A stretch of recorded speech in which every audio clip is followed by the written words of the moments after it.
always a pleasure to see when you're the lead. Well, you know, it's put out to a slower car, or a lap car in this case. It just warns him that the leaders are coming, and he's got to hold his line and do not do anything funky so they all get through clean.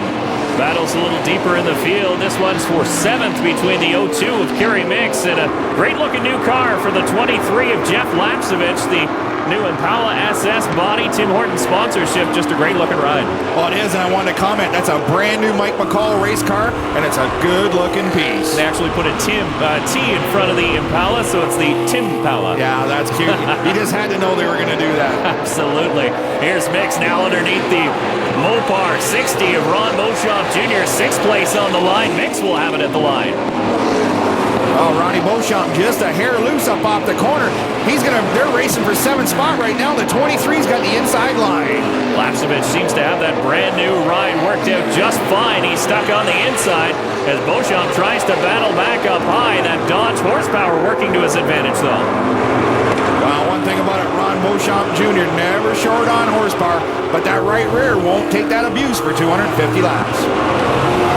Battle for 4th now between the 9 of Mark Dilley and the 4 of Don Thompson Jr. And how about Mix working up inside there as well as he battles with an old foe, the 4 of Don Thompson Jr. Thompson knows it's early in the race. He's going to tuck back in behind the 02.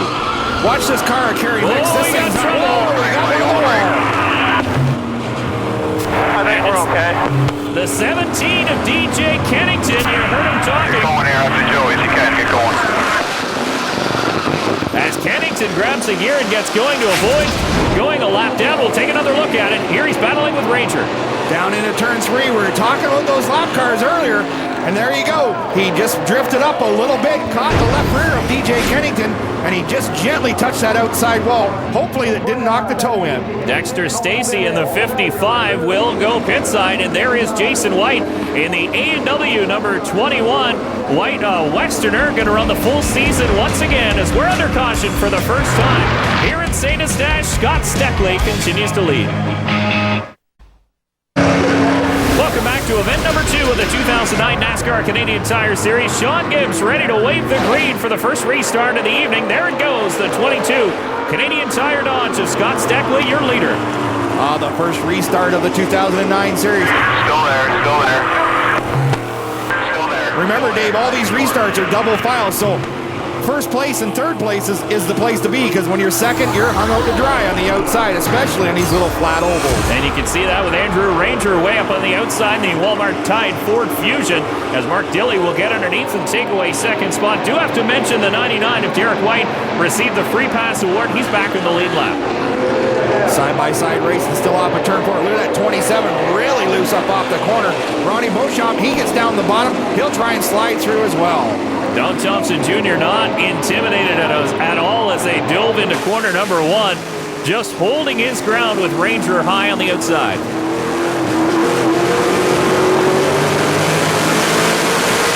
You can really hear Ronnie Beauchamp feathering that throttle up off the corner, using the throttle to turn the car, and then being real gentle. Whoa, contact, the 23 and the 27. Lapcevich goes around. Oh, he's going to get tagged. Coursol comes in after the fact, sliding sideways, and hammers the back end first of the 23 Tim Hortons Impala SS, the CarQuest number 5. Of Coursol also damaged, looks body-wise. We'll take another look at this. We're down into turn 1, coming up off the corner. Lapcevich just a little loose, overcorrects, goes up and touches the left rear, and around he goes. And Coursol, with no place to go, panics and locks it up, slides into the back of the 23.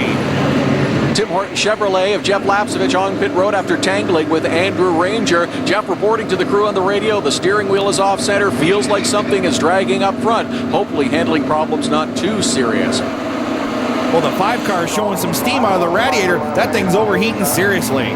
Absolutely. Would that be a product of that incident with Lapcevich? Well, you know, these things don't get much airflow under caution or sitting on pit road. They run electric fans. Whoa, it just blew a hose or something right off the front. You can see the crew scatter, and now steam coming out from underneath that CarQuest Chevy of Andre Coursol.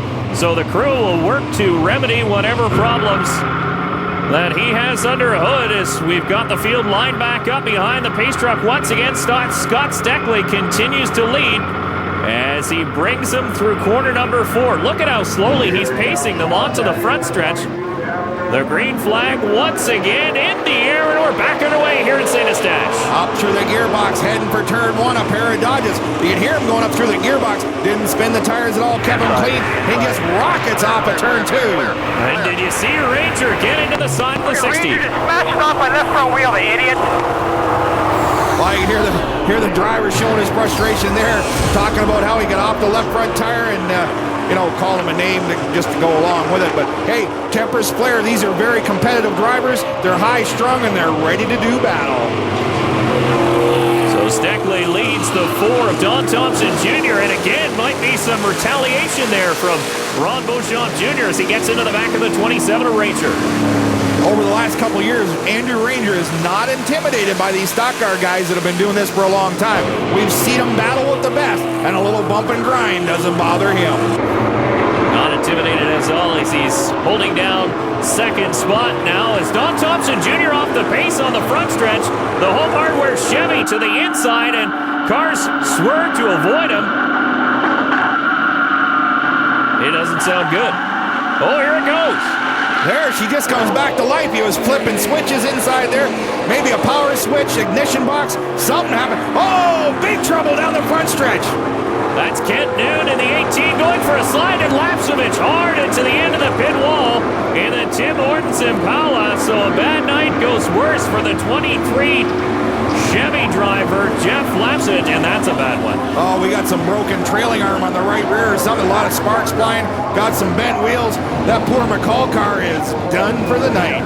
Was a brand new piece coming into this race. Obviously, caution on the field once again. That comes as good news for Don Thompson Jr., who does not lose a lap, but look at how this all started. Just a heavy hit for Lapcevich, front then back. So he got both quarters. Mark Dilley brings his number 9 Dodge along pit road. The crew going to work on the right front. He's reported a vibration. That car has been going away almost since the beginning of this race. They're changing the right front tire and now just checking to see if there's any other suspension damage. This on the same lap that Jeff Lapcevich hits the inside wall hard. More from St. Eustache when we return. Welcome back to the first event of the 2009 NASCAR Canadian Tire Series. Defending champion Scott Steckly leads the hometown hero Andrew Ranger as the green flag waves here on lap 44 of the Tufoil 250. Well, Quebec's favorite son on the outside. He always runs well here. Oh, up in the oil dry. He's going to sideways all the way down the backstretch. You saw a quick glimpse of the 95 of Anthony Simoni as a pass for the lead. Now up on the outside. Andrew Ranger in the 27 will take top spot. Listen to the crowd. Well, Scott Steckly was being real gentle down through the oil dry and really didn't want to drive it in too far, and he gave him lots of room. And look at Simoni on the outside. He's having a whale of a drive tonight. Yeah, Simoni in the Crown Modular number 95 also picked up a brand new sponsor this year, United Lumber, helping that team out, looking to make a good run here in his sophomore season in the Chevy. DJ Kennington, he's making time on the outside. Now, DJ, he's got a lot of laps here and a lot of different kind of cars. CASCAR, NASCAR, and some outlaw late model stuff. He won a 500 lapper here 2 years ago. Also tonight he's been up against the wall, so obviously that hasn't hampered that Castrol Dodge too much.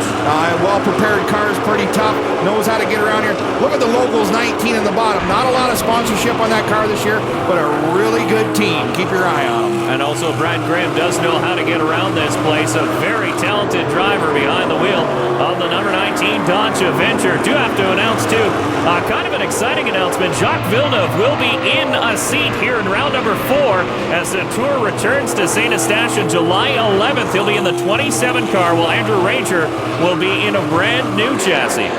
Right on, look, that's exciting things out of Dave Jacobs Racing. Jacques Villeneuve from Formula One to the NASCAR Canadian Tire Series. It'll be pretty exciting to see him wheel one of these full-bodied stock cars. Geez, Dave Whitlock, he's starting to move up through the field.